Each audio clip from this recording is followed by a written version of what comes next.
మెదక్ జిల్లా ప్రజల సౌకర్యార్థమై కలెక్టర్ కార్యాలయం ప్రముఖ గేట్ వద్ద రోడ్డు ఇరువైపులా పక్కల బస్సు సెంటర్ను ఏర్పాటు చేయాలని ఈ రోజు రామయ్యంపేటకు చెందిన విపి చంద్రప్రతాప్ ప్రజావాణి కార్యక్రమంలో వినతి పత్రం సమర్పించారు.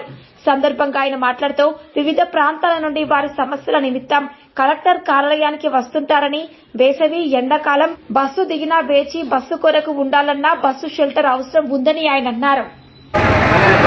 నా పేరు చంద్రప్రతాప్, రామాయణపేట, మెదక్ జిల్లా.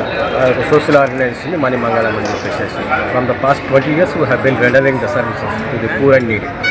ఇక్కడ ఒక సమస్య ఒక 2 years నుంచి 1.5 years నుంచి ఒక సమస్య ఉంది. ఎందుకంటే ఎవరైతే ప్రజలు వస్తారో కలెక్టర్ ఆఫీస్కు చాలా దూరం ఎక్కడెక్కడ నుంచి వస్తారు, వికలాంగులు వస్తారు, వృద్ధులు వస్తారు, ప్రజలు వస్తారు. అక్కడ మెయిన్ గేట్ దగ్గర షెల్టర్ లేదండి. ఏదైనా బస్ గురించి వెయిట్ చేయాలన్నా కూడా కూర్చునికి స్థలం లేదు, ఒక నీడ ఉండదు. వర్షాకాలం అయితే వర్షంలో నానుతారు, ఎండాకాలం అయితే ఎండ విపరీతంగా ఉంటుంది. కనీసం 5 నిమిషాలు నిలబడలేము ఆ ఎండలో.